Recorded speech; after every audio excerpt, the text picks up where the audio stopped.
Bismillahirrahmanirrahim. Assalamualaikum warahmatullahi wabarakatuh.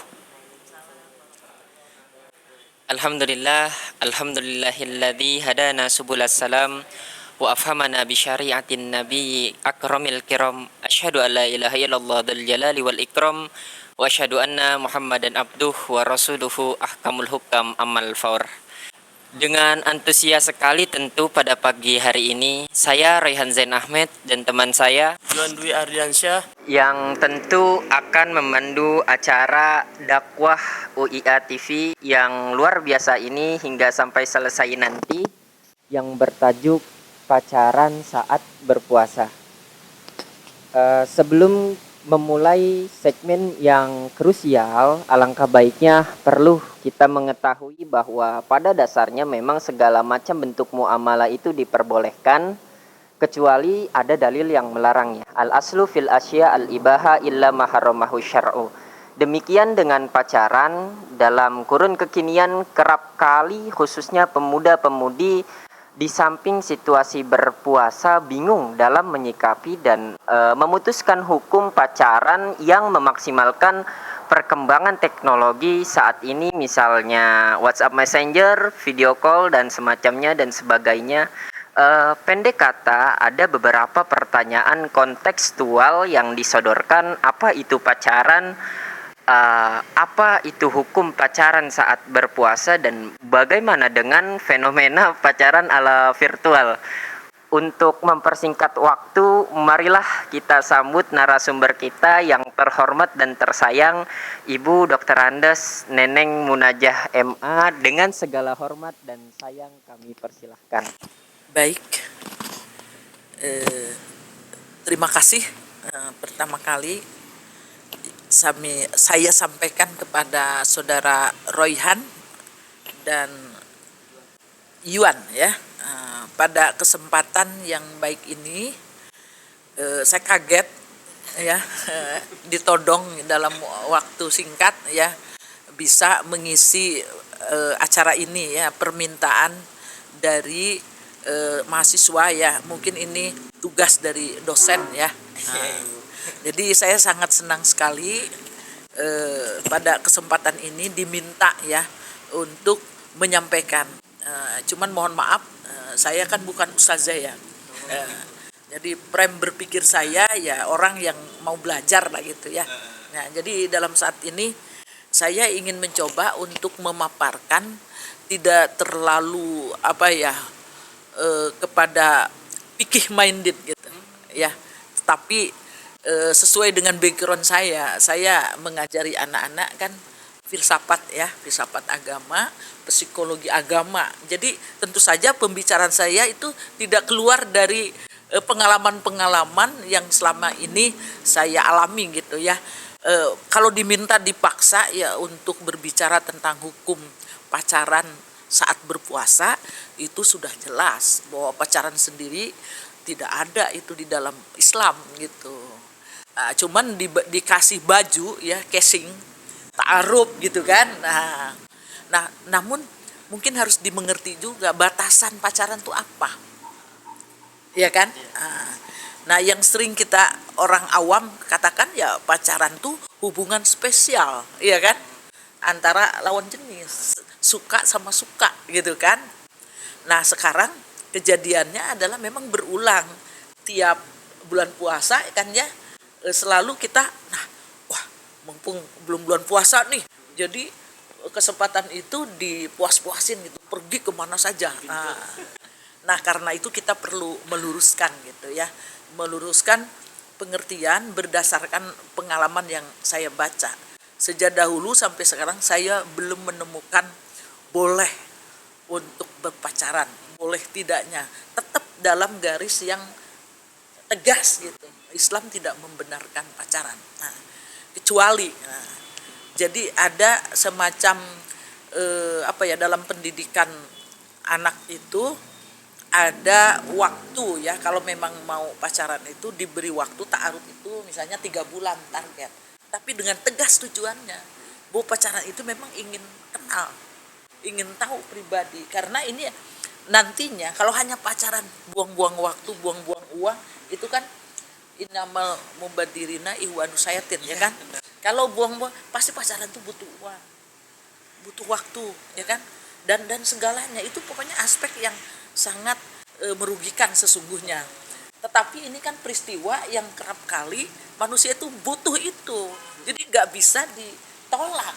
Cinta itu datang, suka sama orang, nggak bisa kita menutup-nutupi kan. Iya. Nah, pasti ya kita jadian gitu kan.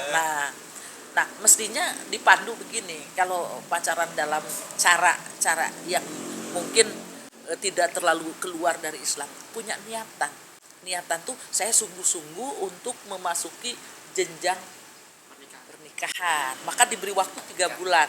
Nah jadi pacarannya itu punya konsep kan, ini ada kesepakatan ingin saling kenal. Biasanya kan orang pacaran sekarang pacaran 7 tahun, ketika menikah umurnya hanya 2 bulan ya, udah bubar. Jadi ketika pacaran tuh ngapain gitu. Nah ini yang harus diluruskan. Jadi harusnya katanya bikin proposal kedua belah pihak, iya kan? Proposal itu artinya rencana dan kemauan. Ya kedua belah pihak nih, saya tujuan untuk memadu kasih itu mungkin untuk menjadi keluarga sakinah mawaddah warahmah kan gitu. Maka yang harus pertama itu adalah komitmen, ya kan? Saya memang pacaran itu adalah untuk mengenal kamu. Jadi kamu nggak boleh, buruknya tidak boleh ditutupi, cakepnya boleh kan? Jadi, nah kemauan saya, jadi di situ tuh untuk mempersamakan kekelemahan dan kekurangan setiap pribadi, gitu pacaran. Bukan kebalikannya, seneng-seneng terus kan? Iya. Oh, walaupun misalnya pacaran nih uangnya uang SPP dipakai benar, kan, benar. mahasiswa, sehingga nggak bisa bayar uang, ketika ujian ditagih nggak bisa ujian. Nah ini pacaran yang mubazir yang seperti itu. Nah bagusnya dalam saling mengenal itu tadi ada konsepnya, ada proposal yang diajukan bahwa saya ingin mengenali kamu karena kamu adalah calon bapak dari anak saya. Nah begitu juga laki-laki, saya ingin mengenal kamu ada calon ibu dari anak-anak saya. Nah saya keinginannya seperti ekspektasinya tuh apa, ya nanti ekspektasinya apa, harapan-harapan dan tujuannya apa dan cara menggapainya seperti apa, itu dalam proposal. Nah mungkin pertama kenal keterbukaan, setelah itu mungkin berlanjut kepada keluarga, tahu sejak sekarang kamunya anak siapa, ya keturunan mana, Iya. gitu ya, akte kelahirannya ada enggak gitu. Nah sekarang kan enggak, hanya faktor apa, suka aja, amor ya, syahwat. Nah padahal dalam agama itu nggak boleh diumbar gitu, iya kan? Nah salah satunya puasa itu justru untuk menahan. Oh iya. Sebenarnya Iya. puasa itu justru mengendalikan diri intinya. Jadi masa puasa diwarnai oleh hubungan pacaran, kan lucu.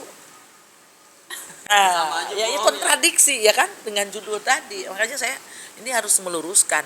Nah, bagaimana ini memberi pencerahan kepada mereka yang biasanya hubungan pacaran itu kan hubungan spesialis di bulan puasa. Nah, kalau syahwat yang dahulu kan batal puasanya. Iya enggak? Batal puasanya. Nah, oleh karena itu kita harus memodifikasi ya yang baik. Ya sesuai dengan syariat Islam. Jadi gini. Ibaratnya bagaimana sih cara pandang kita terhadap agama? Itu dulu yang harus, cara pandang agama tuh layak nggak seperti pakaian? Iya. Ya kan? Nah, ya misalnya kalau saya ambil contoh bahwa agama adalah pakaian, maka sebaik-baiknya pakaian adalah takwa. Iya. Nah, takwa itu apa? Bisa lo inilah umumnya. Ya, jadi sebenarnya ya kalau yang awam takwa itu adalah menjalankan apa-apa yang diperintahkan, menjauhi. Tetapi ada yang lebih menarik, takwa itu adalah kualitas terbaik dari para nabi. Bayangkan, jadi nabi itu berdakwah, Nabi Nuh ditolak anaknya ya, diajak tidak mau, tapi tetap melakukan itu. Kemudian Nabi Lut istrinya, jadi terus dia tidak pernah kendor semangatnya walaupun dihadapkan tadi rintangan-rintangan. Ya, itu namanya kualitas pribadi takwa. Nabi kalau datang ke pasar ketemu orang pasar, Iya. terus orang pasar yang benci sama Nabi itu tuh orang tukang bohong, orang gila, orang ini. Setiap ke pasar Nabi dikatain seperti itu berulang kali. Nah satu saat Nabi ke pasar nggak ada lagi tuh orang. Nabi nanya kan, kemana orang yang suka ngatain Nabi? Aduh hari ini dia sakit katanya. Di mana rumahnya? Nabi tuh malah mendatangi orang yang mengata-ngatakan Nabi itu. Ya kan? Bukan kebalikannya. Dia bawain makanan. Akhirnya ketemulah sama orang itu. Lalu orang itunya malu. Malu, ya Allah, ini yang saya benci, yang saya musuhi ternyata luar biasa.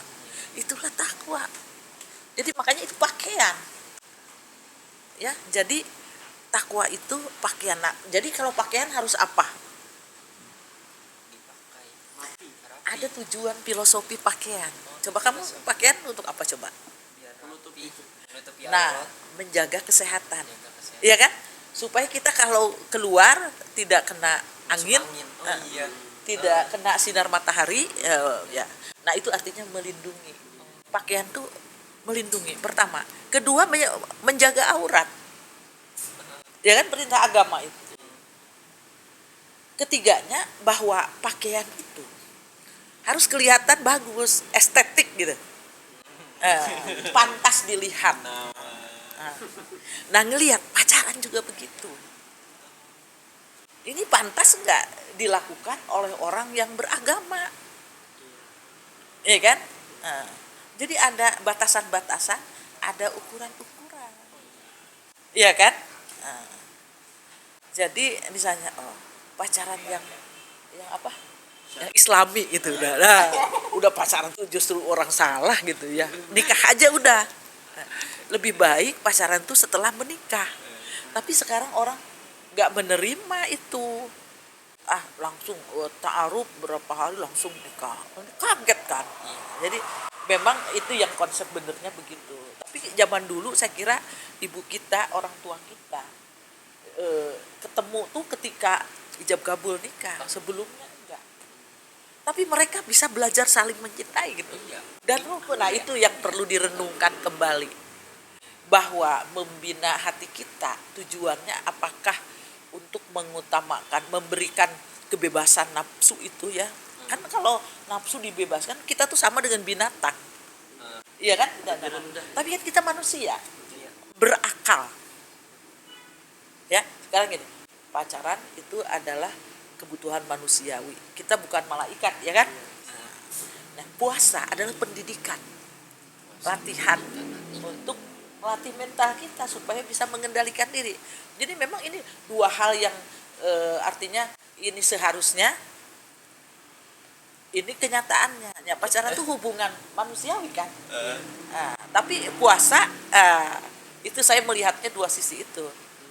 Puasa itu adalah media pendidikan, melatih supaya tidak memberikan kebebasan hawa nafsunya untuk diumbar. Nah itu silakan renungkan itu, kalau menurut saya seperti itu. Ya, sekarang kalau dilanjutkan lagi tadi, bagaimana kita memandang pacaran tadi? Ya, bagusnya sih jangan lama-lama gitu. Kalau udah niatan mau nikah, ya hitbah gitu ya, dilamar, gitu, diikat. Nah tapi harus tahu proposal tadi masing-masing. Jadi kamu punya kelemahan, saya kelemahannya ini, tapi kekuatannya ini. Ekspektasi saya dengan kamu tuh begini. Itu kalau udah klop baru. Jadi nggak ada unsur eros ya, nafsu amor ya ini namanya. Itu manusia siapapun mau kiai mau ada, dan itu normal. Iya, itu normal. Itu normal. Nah, kita bagaimana itu agama tuh memanusiakan manusia gitu. Ya. Agama itu memanusiakan. Jadi makanya agama tuh pakaian. Di dalam diri kita ada asmara kan gitu ceritanya. Terus ada kemauan. Nah, tapi agama memberikan ibaratnya panduan. Kamu jangan ke sono. Nah, Kalau dalam Al-Quran la taqrabuz zina gitu kan. Nah, pokoknya yang sifatnya mendekati jangan, langsung aja nikah gitu.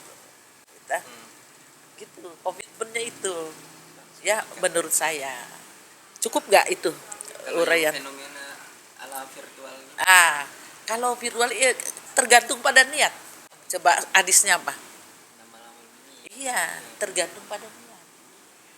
Nah, apakah kalau virtual kan tidak ketemuan, iya kan? hanya sekedar chattingan Chattingan, tapi kalau chattingan memperlihatkan fotonya yang bugil mungkin itu bisa, iya kan? gitu. Udah Nah, artinya aku pengen tahu daleman kamu misalnya, kan bisa.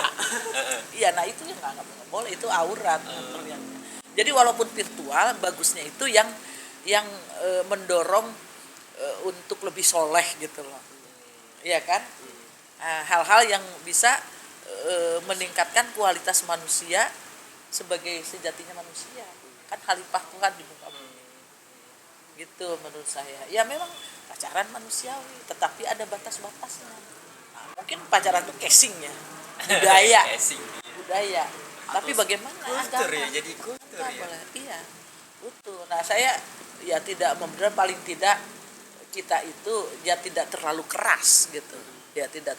Nah kalau mau virtual ya udah, kalau kamu sayang sama kamu, tolong dicerahkan pikiran saya. Maka tukar pikiran, diskusi namanya. Ya ilmu, jadi bersifat keilmuan. Apalagi mungkin yang pacaran itu adalah tingkatan mahasiswa. Nah, sekarang kalau tingkatan mahasiswa pacaran sampai lupa daratan, ya itulah yang menghambat perkuliahan gitu menurut saya. Harusnya pacaran itu memberikan pendorong energi, iya kan? Memberikan energi sehingga segera cepat mewujudkan cita-citanya jadi sarjana dan berkeluarga kan gitu. Itu bagi saya, makanya dibikin tadi ya, Anda itu harus punya konsep diri, ya, kemauan apa yang pertama kali harus Anda kerja dulu, ya kan? Setelah kerja menikah apa punya rumah dulu. Nah, itu tadi ekspektasi di dalam proposal tadi. Ya memang dalam kenyataan hidup itu orang sudah menikah itu ya tadi bertahun-tahun pacaran, ternyata baru setahun aja udah bosen gitu kan. Iya, bosen. Iya. Nah, oleh karenanya maka yang abadi itu apa? Spirit itu jiwa yang ya melihat pacaran tuh bukan melihat pernikahan tuh bukan semata-mata seks gitu loh, enaknya aja.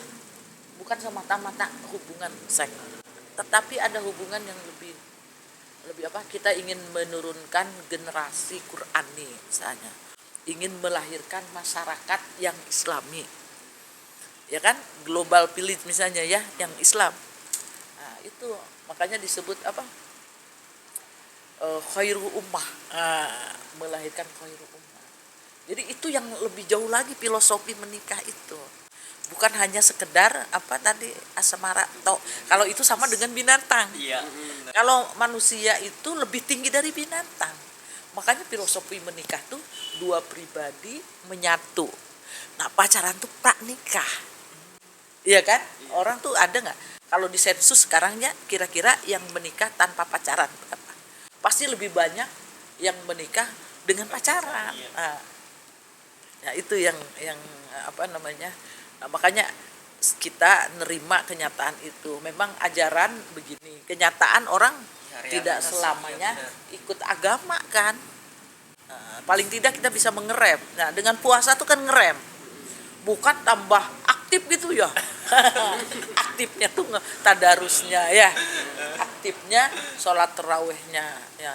Justru kan puasa tuh untuk menahan diri, menahan pandangan. Nah, kalau ketemu terus, nah kalau virtual juga main lihat-lihatan ya bisa juga jauh di mata, dekat di doa, dekat di doa. Demikian barangkali. Wassalamualaikum warahmatullahi wabarakatuh. Baik, tadi kan kita sudah ngelihat ya, sudah dengar pendapat dari Bu Neneng tentang hukum pacaran. Jadi memang di dalam Islam itu tidak ada yang namanya pacaran.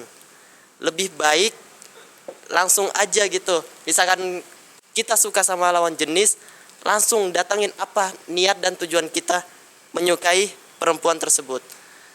Kalau kita memang suka, maka beranikanlah diri untuk mendatangi walinya atau orang tuanya.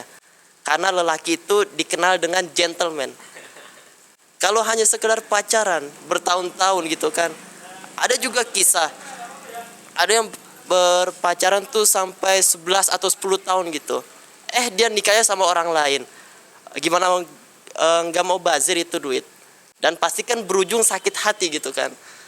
Nah, lebih baik di dalam Islam itu dianjurkan untuk ta'aruf.